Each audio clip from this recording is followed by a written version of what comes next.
I think if I was to give my children any advice about life, it would be to do the thing they love most. Because whatever it might be, tough as it might be, you'll enjoy it every single day, and you will work so hard at it because it's a pleasure, and it's basically a compulsion, I think. My name is Larry Norton. I'm a wildlife artist from Zimbabwe. I started drawing at a very early age, probably 4, something like that. I can't even remember when I started. And by the time I was 6, I could draw pretty much anything. I was lucky in that my gran was an amateur landscape painter, so she did a bit of painting, and I got a set of oil paints when I was 10. And I always painted right the way through, although I never thought that I would do art as a full-time career till much later. My dad loved wildlife. We often went on hunting trips, fishing trips up to Lake Kariba, all over the place. All of this had a huge influence on my life and on what I eventually ended up painting. As a result, the wildlife and landscapes of Africa have been the core of my work.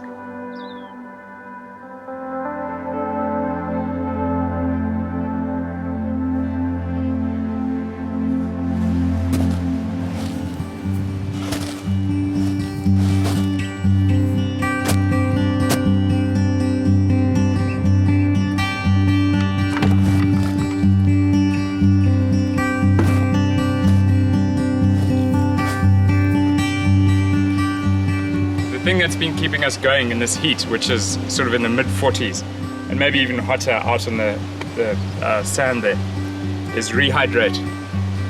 And we've been drinking this with water because it is just so unbelievably hot, but the baboons have had a go.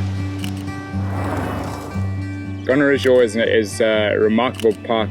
Doing this painting here has been an incredible experience. I thought that it might be tough, but it's actually been probably the hardest field painting I've ever done. These are very tough conditions. The temperatures are in the 40s and there's massive wind. And as soon as you're trying to do detail on the painting, the wind blows so the canvas vibrates. It's not an easy one. Palette is complete. I've never had a palette completely covered in sand. I'm gonna have to scrape it clean, throw away all the paint and start again. They're the proper colors. That's what it's looking like. We've had elephant coming in and out. We've had baboons whenever we turn our back. Baboon has just run out of the studio and as usual has been playing with the paint. I've got away with the lunch. One left. The concept of a piece varies. Sometimes you might see something and spontaneously know that that scene has to be painted. I mean, I've sometimes gone on a run, I've seen something, I've come back to the studio, and I've painted exactly what I've seen. Other times on a trip like this, you have an idea of basically the scene you might be painting, but then you get here and you start to work and you let the story unfold around you, and it's been amazing how the whole painting has unfolded. I've been trying to decide what species to go in, and yesterday we had an elephant bull come in from drinking, obviously knew that we were here, and in a very profound way came to inspect what was going on. And he paused at the base of the slope and slowly made his way up, stopping every now and again, and eventually just came a couple of meters behind the painting, walked past and wandered off. Absolutely no aggression at all, completely relaxed. Very, very special and unforgettable.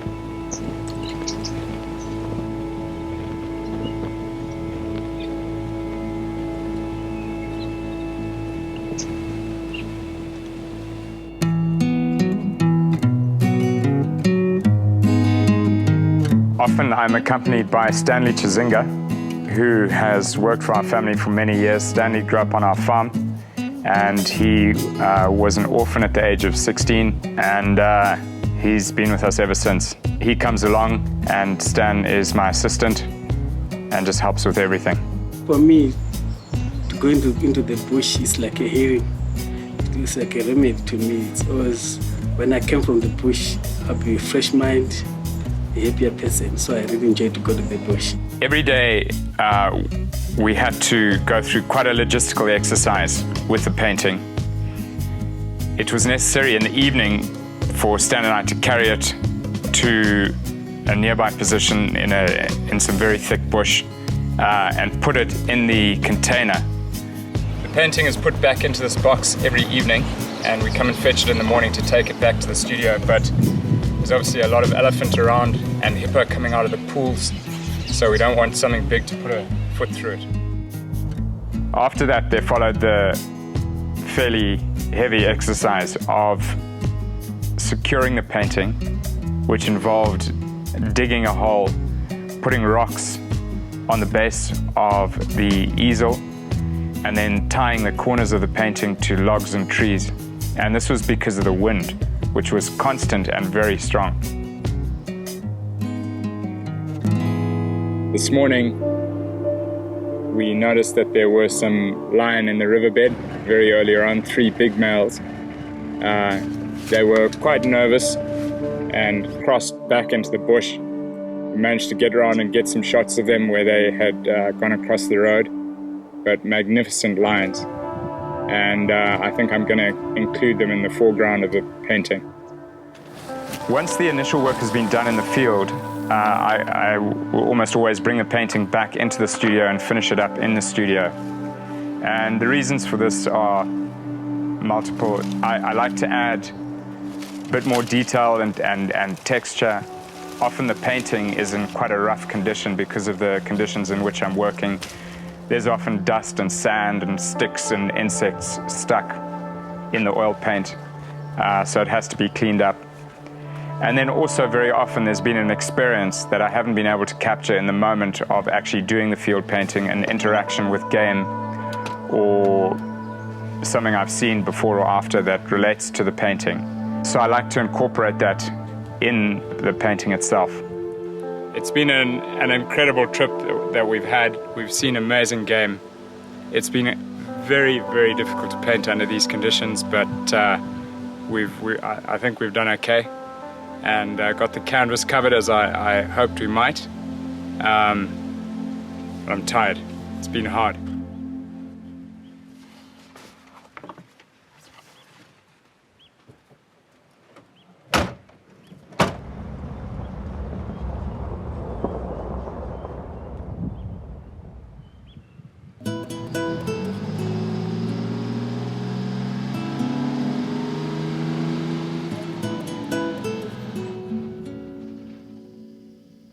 The point at which you know when a painting is finished is fairly elusive. Sometimes it's very clear. Other times you'll watch a painting for maybe a week and you'll notice something quite radical that needs to be changed.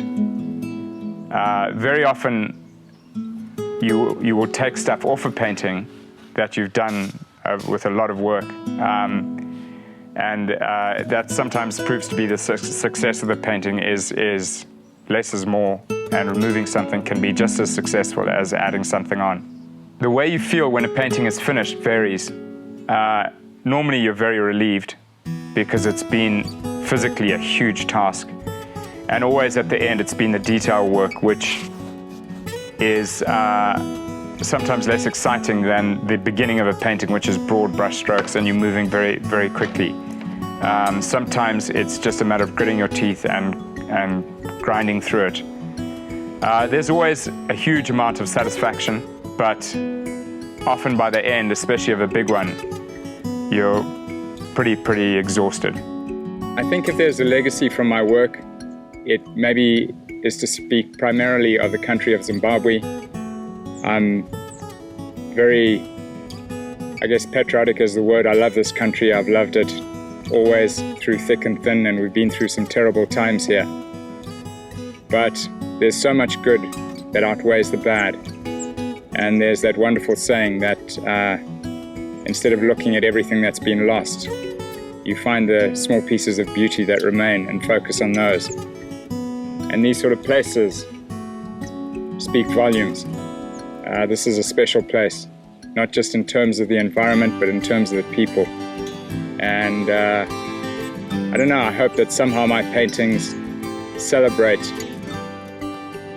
the real essence and spirit of this country, Zimbabwe, as opposed to all the bad.